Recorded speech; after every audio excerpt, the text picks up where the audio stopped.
Some people think their biggest problem is lack of opportunity, or lack of time, or even lack of luck.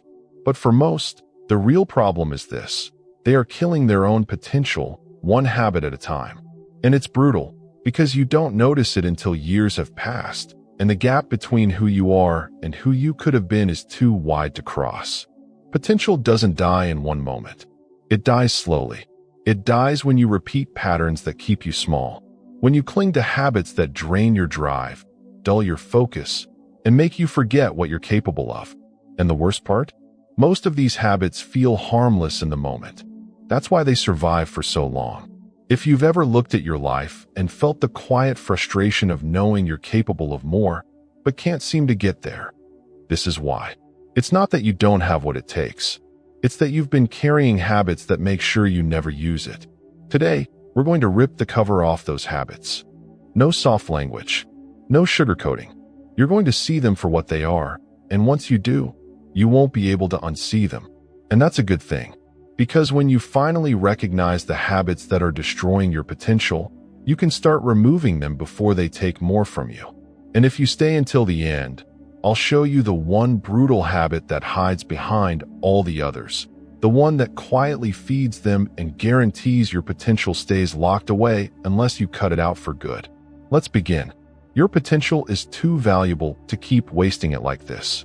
One of the most brutal habits you can develop, and one of the easiest to miss, is normalizing mediocrity. Not failing, not giving up. Mediocrity. That middle ground where you're doing enough to get by, but never enough to break through. It doesn't feel dangerous in the moment. In fact, it feels safe. You're not pushing so hard that you risk failure, but you're also not slacking enough to attract attention. You're living in the gray zone, where nobody challenges you. And worst of all, you stop challenging yourself. This habit kills potential because it slowly erases the urgency to grow. You stop asking, "How far can I go?" and start asking, "What's the minimum I can do to keep things comfortable?" That's when your edge dulls. That's when opportunities start slipping by, not because they're out of reach, but because you're no longer prepared to grab them. It usually starts with small compromises. You tell yourself, "I'll aim high when I have more time. I'll give my all when I'm in the right mood. I'll push harder once things calm down." You keep your effort at 70%, saving the full 100% for some mythical perfect moment that never arrives. And here's the brutal truth. If you keep living like that, you'll forget what 100% even feels like. You'll convince yourself that 70% is actually your best, because you've trained your mind and body to think that's all you're capable of. People trapped in this habit often say, "I'm doing fine." But fine is a slow death for potential. Fine means your skills aren't sharpening. Fine means your standards aren't rising. Fine means you've stopped demanding more from yourself than the world demands from you. And if you stop demanding it, nobody else will demand it for you. The only way to break this habit is to actively raise your baseline. Not your peak performance, your baseline. Decide that your average day will be better than most people's good day. If you normally coast through work, start delivering with more precision and speed. If you usually train at half intensity, push to the point where you feel resistance. If your conversations usually stay shallow, start asking deeper questions and engaging with real intent. At first, it will feel uncomfortable. You'll hear the voice in your head asking, "Is this really necessary?" That's the sign you're breaking mediocrity. Mediocrity thrives on autopilot. The moment you force yourself to act with deliberate effort, you're telling your mind that the standard has changed. And here's the payoff. Once your baseline rises, everything else in your life starts to shift. Opportunities that once seemed too far suddenly match your capability. People start seeing you differently, not because you're louder or flashier, but because you carry the quiet confidence of someone who expects more from themselves. This is the first brutal habit on the list for a reason. Because if you don't kill it, every other habit we'll talk about will feed on it. Mediocrity is the soil where all other potential destroying habits grow. If you let it stay, it will choke out everything else you try to build. Raise your baseline. Stop letting fine be good enough. Because the truth is, if you keep settling for fine, you'll never touch the greatness you're capable of.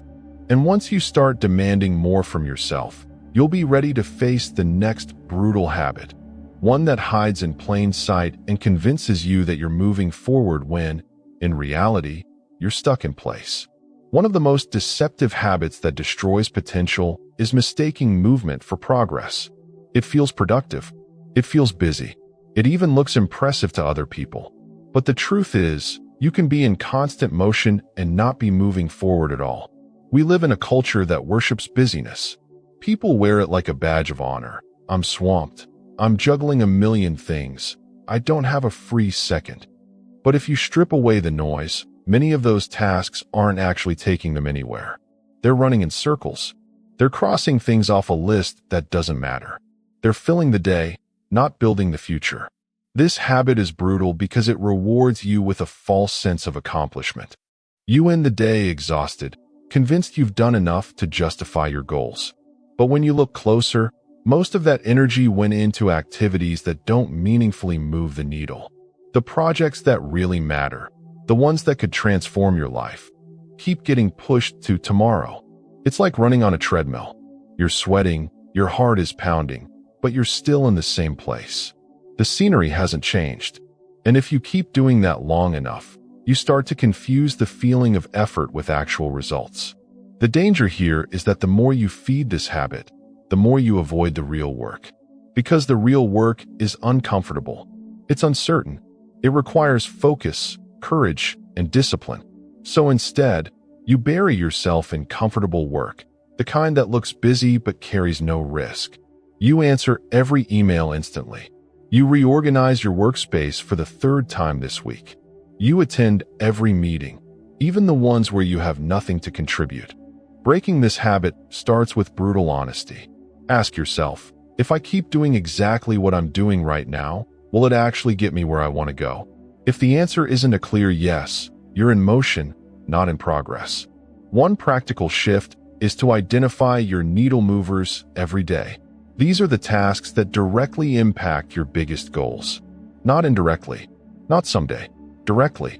If your day isn't built around those, you're wasting it. And here's the thing. You can accomplish more in 2 focused hours on a true needle mover than in 10 scattered hours of busy work. Another tactic is to measure output, not effort. Don't ask, how much time did I spend? Ask, what did I actually create, complete, or move forward today?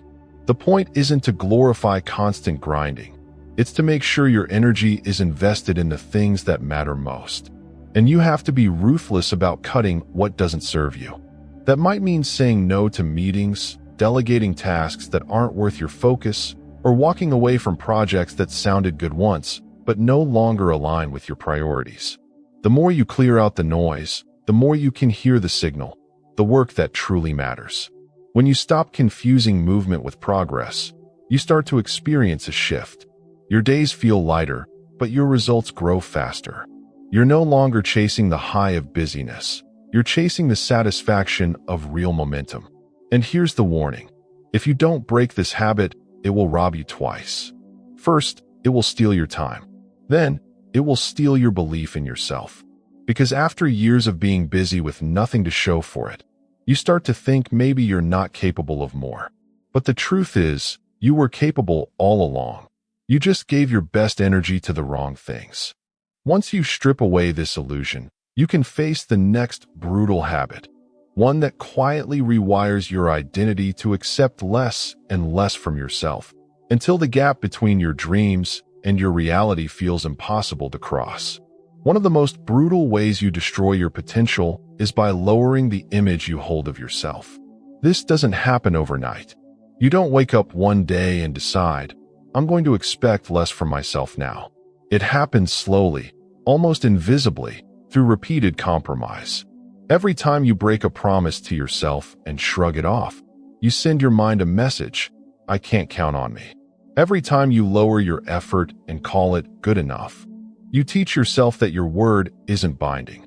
Every time you avoid the hard thing and dress it up as not the right time, you reinforce the belief that you're not ready, maybe that you'll never be. Over weeks, months, and years, this quiet erosion changes the way you see yourself. You stop picturing the version of you who who can rise to challenges. You start picturing the one who flinches. And once your mind starts identifying you as that person, your actions will follow, even if your goals say otherwise. The most dangerous part? You won't notice the shift at first. On the surface, life might look the same. You're still working, still showing up, still checking boxes. But inside, you've lowered the ceiling. You've adjusted your expectations to fit a smaller version of you. And potential doesn't grow in small spaces, it suffocates there. This is why some people stay stuck for years without realizing it. They think they're holding steady, but in reality, they've accepted a new baseline that's far beneath what they're capable of. And the longer they live there, the harder it feels to climb out. Breaking this habit starts with reclaiming self-respect. And that means keeping your word to yourself like it's law, not like a suggestion, not like something you'll try to do. Law. If you say you'll do something, you do it. Even if it's inconvenient, even if it's uncomfortable, even if nobody else will know. You also have to raise your personal image deliberately. That means surrounding yourself with people, challenges, and environments that reflect the level you want to be at, not the one you're trying to escape. If your environment constantly validates your lower self, it will keep you there. If it challenges you to act like your higher self, it will pull you up. Another powerful shift is to visualize yourself acting as your best self every day. Not in some vague, motivational way, in detail. How do you speak? How do you stand? How do you react when things get hard? And then you live into that image, choice by choice, until it stops feeling like imagination and starts feeling like reality. Raising the image you hold of yourself isn't about arrogance. It's about alignment. It's about making sure your vision of you matches your potential and refusing to accept anything smaller. Here's the truth. Your potential can only rise to the level of your self-image. If you see yourself as someone who settles, you will settle. If you see yourself as someone who shows up, pushes through, and demands more from life, your actions will match that, and your results will follow. So stop letting the quiet erosion happen. Catch it. Reverse it. Raise the image you hold of yourself until it demands the potential you've been leaving on the table. Because once you do, you'll be ready to face the next brutal habit. One that doesn't just lower your standards, but trains your mind to crave the very behaviors that keep you stuck. And until you break it, it will always be pulling you back to the version of you you're trying to leave behind. There's a kind of habit that doesn't just slow you down. It rewires your brain so you start wanting the very things that keep you stuck. It's not just about wasting time or procrastinating. It's deeper. It's about training your mind to see comfort, distraction, and avoidance as rewards, while seeing discipline, focus, and challenge as punishment. This shift doesn't happen overnight. It happens in small, invisible moments that seem harmless. You tell yourself you've earned a break, even though you didn't give your full effort yet. You decide to relax for a bit before tackling that important task. You choose to respond to easy emails instead of working on the project that actually matters. In each of these moments, you're reinforcing the same pattern, rewarding yourself for choosing the easier road. And the brain learns fast. The more you repeat this cycle, the more it starts craving the easy road, even when you want to take the harder one. You can make a conscious decision to wake up early, but when the alarm rings, the craving for comfort drowns out the decision. You can tell yourself you'll work on your side project after work, but when the time comes, the craving for Netflix, scrolling, or mindless relaxation is louder than your goals. This is why so many people get stuck in a loop of, I know what I should do, but I can't make myself do it. It's not that they lack willpower. It's that they've trained their cravings to run in the opposite direction of their ambitions. Think of it like this. Every choice you make is either a deposit or a withdrawal from your future self. When you choose comfort over growth, you're not just losing the time you spent. You're reinforcing the habit of making that same choice again next time. And the more often you do it, the more automatic it becomes. Breaking this cycle takes more than forcing yourself to just do it once in a while. You have to recondition your cravings. You have to teach your brain to associate satisfaction with doing the right thing, not the easy thing. Here's how you start. First, Reward the right actions immediately. The brain loves quick feedback. Don't wait for the big payoff weeks or months from now. If you follow through on a hard task, acknowledge it right away. Give yourself something small but tangible, even if it's just standing up, stretching, and saying out loud, "That's the work that moves me forward."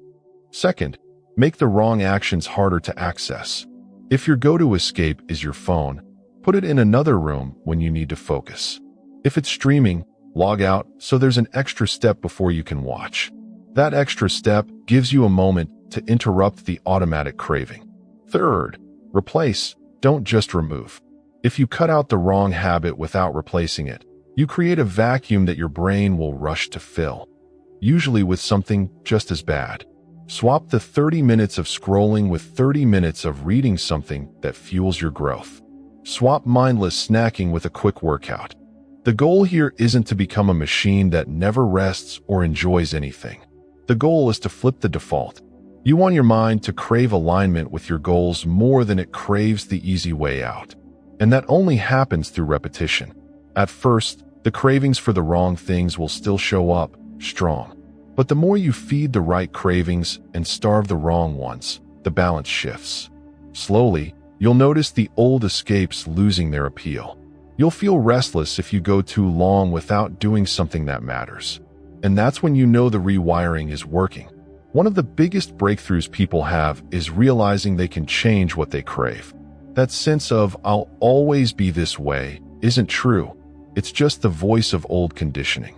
When you push through and prove it wrong, even once, it cracks open the possibility of becoming someone who naturally chooses what moves them forward. Because here's the harsh truth. If you don't break this habit, it doesn't matter how motivated you get in short bursts. The cravings will always pull you back. You'll keep finding yourself stuck in the same cycle, wondering why nothing changes. But when you do break it, you take away one of the strongest anchors holding you down. You give yourself permission to start wanting the things that will actually grow you. And once you want them, the battle for consistency gets 10 times easier. And when you've done that, you'll be ready to face the next brutal habit. One that's even more dangerous because it doesn't just keep you stuck. It slowly convinces you that aiming higher isn't even worth it anymore. The most dangerous drop in standards isn't the obvious one. It's the quiet, gradual lowering that happens so slowly you barely realize it's there.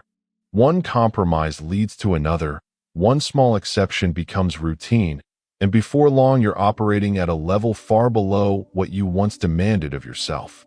It doesn't happen with a big decision. It happens in the moments you tell yourself, "Just this once." This is how it begins. You miss a commitment to yourself because you're tired, and you forgive it instantly. You cut corners on a project because it's good enough, and nobody calls you out. You let a workout slide. You skip a morning routine. You delay that difficult conversation. And because nothing terrible happens immediately, you decide it's harmless. But every one of those moments carries a hidden cost. The cost isn't in the single missed action. The cost is in what it tells your mind about who you are. Each time you accept less from yourself, you're reinforcing a new baseline, one that's lower than before. Over weeks and months, that baseline becomes your normal. And once something becomes normal, it's hard to see it as a problem. This is why so many people feel like they've lost their edge without knowing when it happened. They look back and realize they used to operate with more energy, more discipline, more precision, but they can't pinpoint the day it slipped. That's because it didn't happen in a day. It happened through dozens of small concessions, each one erasing a fraction of their previous standard. The truth is, your standards are the floor of your potential. You can't rise higher than what you're willing to demand from yourself on your worst days. If that floor is weak, no amount of motivation will hold you up when things get difficult. Motivation is temporary. Standards are what you fall back on when motivation fades. Protecting your standards requires awareness. You have to notice when you're about to compromise and call it what it is, not being flexible, not picking your battles, but lowering the bar. And once you see it clearly, you have to decide whether you're willing to live with the new baseline that compromise creates. Raising your standards back up doesn't happen by accident. You have to reset them deliberately. That starts with identifying the non-negotiables, the actions and principles that define you at your best. They might be different for everyone, but they need to be crystal clear for you. Once they're clear, they become the rules you live by, even when they're inconvenient. Especially when they're inconvenient. And here's the real power.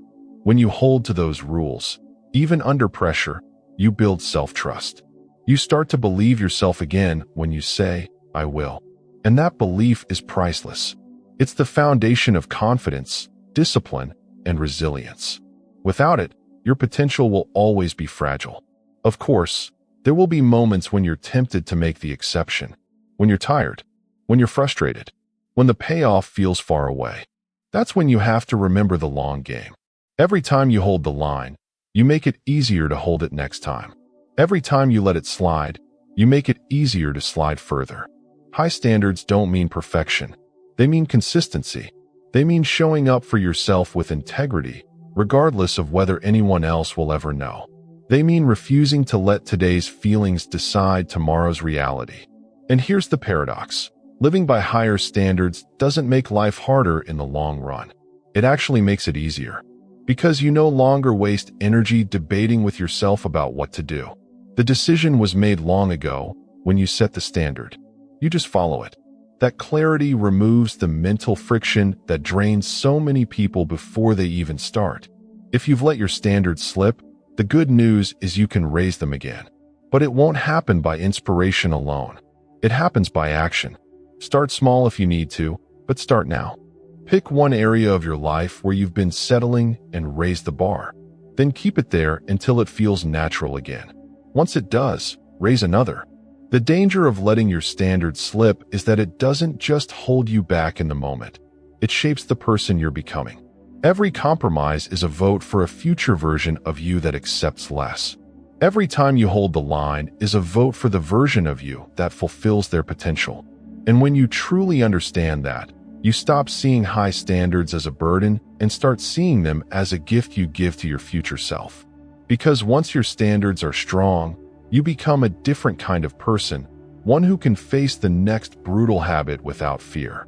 And that next one is even more insidious, because it doesn't just make you slip, it makes you believe you should stop climbing altogether.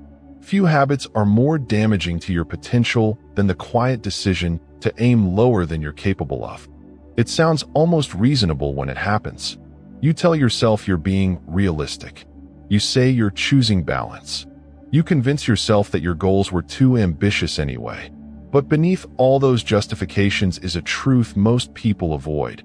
You're protecting yourself from the discomfort of aiming high and the risk of falling short. This habit is dangerous because it's disguised as wisdom. People around you might even encourage it. They'll tell you it's smart to adjust your expectations, that it's better to play it safe, that you'll be happier if you stop pushing so hard. And maybe for a moment, it does feel easier. The pressure fades. The weight of expectation lifts. You start to feel more in control because you've made your goals smaller and more manageable. But something else happens too, something you might not notice right away. Your drive starts to weaken. Your sense of possibility begins to shrink. The fire you once had gets quieter, not because it burned out, but because you've stopped feeding it. And in that quiet, complacency grows. The real tragedy here is that you'll never know what could have been. Lowering your aim means you're no longer stretching your limits. You're no longer finding out what you're truly capable of. And potential can't survive in a life where you stop testing it. This habit often begins after a setback. You try something, it doesn't go as planned, and instead of asking how can I improve, you tell yourself, maybe I was reaching too high. Or it comes after a period of fatigue, when you're tired of the grind and you want relief. Instead of resting and coming back stronger, you decide to change the target so it matches your current energy. Over time, that becomes your new normal.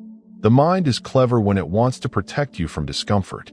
It will frame aiming lower as the smart, safe, even mature choice.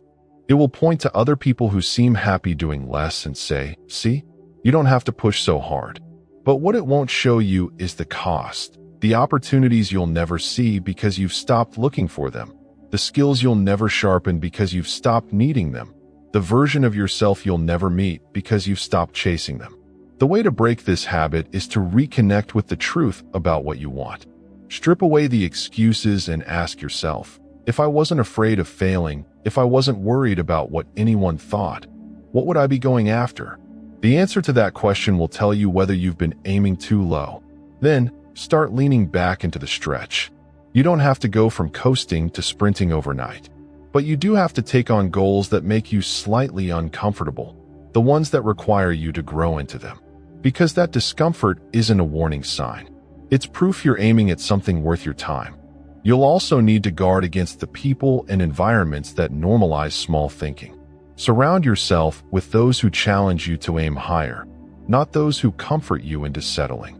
The more you hear big goals spoken as normal, the more your own ambitions will start to expand again. And here's the key. Aiming higher doesn't mean living in constant strain. It means living with intention. It means knowing that your life will be shaped by the size of the targets you choose. Small targets lead to small lives. Big targets may come with setbacks, but they also come with breakthroughs. If you let this habit live unchecked, you'll create a future where you can't even remember what it felt like to chase something that scared you in a good way. You'll trade the thrill of growth for the safety of repetition. And safety, in the long run, is where potential goes to die. But if you break it, you reopen the door to the life you actually want. The one that challenges you, excites you, and forces you to grow into the person you know you can be. And when you're living like that, you'll be ready to face the final brutal habit, the one that doesn't just kill your potential, but poisons every decision you make until your future no longer belongs to you. If there's one habit that quietly destroys more potential than almost any other, it's letting comfort make your decisions for you. Not fear, not doubt, comfort. Because comfort is patient. It doesn't confront you directly. It whispers. It makes small suggestions. It tells you to stay where you are just for now. And without realizing it, you start handing over control of your life to whatever feels easiest in the moment. This habit is dangerous because it rarely feels like a big mistake. Skipping the workout feels harmless. Choosing the easier project seems logical. Saying no to the challenge you're not fully ready for feels responsible. But each of those choices is a tiny vote for a life that requires less of you, and every vote counts. Over time, those choices stack up, and they start shaping a future that's smaller than the one you're capable of living. The truth is, comfort doesn't care about your potential. It only cares about keeping you safe, familiar, and unchanged. And it's good at convincing you that safe is smart. That familiar is enough. That unchanged is stability. But stability without growth is stagnation, and stagnation is just a slow form of decline. This habit doesn't just influence your actions, it reshapes your identity. You start to see yourself as someone who isn't ready yet, someone who likes things the way they are, someone who isn't the type to take certain risks. And once that identity takes hold, every decision you make will be filtered through it. You won't even think of certain opportunities as options anymore, because your comfort-trained mind will dismiss them before you consciously consider them. Breaking this habit starts with awareness. Pay attention to how often you choose the path of least resistance, not because it's the right choice, but because it's the easiest. Notice the language you use to justify it. Phrases like, "I'll start tomorrow," "I'm not ready yet," or "it's not that urgent." Those are the red flags. The next step is to deliberately choose discomfort in small, manageable ways. Take the harder route on purpose. Speak up when you'd rather stay silent. Commit to the project that scares you a little. Each time you do, you're reminding yourself that comfort doesn't own you. You own you. And the more you practice, the less intimidating discomfort becomes. You also have to redefine what comfort means to you. Stop thinking of it as ease in the moment. Start thinking of it as alignment over time. Real comfort is knowing you're living up to your potential, even if the process is demanding. Fake comfort is the quick relief you feel when you avoid the thing that would actually move you forward. Here's the shift. Instead of asking, "What's easier right now?" ask, "What will matter most in the long run?" That question cuts through the pull of comfort and points you toward the choice that serves your future. This isn't about rejecting all comfort. It's about making sure it's not running your life. Rest is necessary. Recovery is essential. But when comfort becomes the deciding factor in how you live, your potential never gets a chance to breathe. If you let this habit win, your dreams will shrink to fit your comfort zone. You'll wake up one day realizing you built a life you didn't choose. You just drifted into it, one easy choice at a time. But if you break it, you reclaim your decisions. You start building a life that feels deeply yours because every step was chosen, not defaulted. You begin to experience the kind of growth, challenge, and fulfillment that only come when you're willing to be uncomfortable for the sake of something bigger. And that's the real measure of potential. Not what you could do if everything was easy, but what you actually do when it's not. You've seen the brutal habits that hold you back. Now the choice is yours. Keep them and live the same year over and over, or break them and create something better. Don't wait for the perfect moment. Don't wait until you feel ready. The moment you decide to take control, you're ready enough. This isn't the end of your growth. It's the start of a new chapter. Subscribe and stay with me. What comes next will keep building the strength you've started here, and you'll be glad you didn't stop now.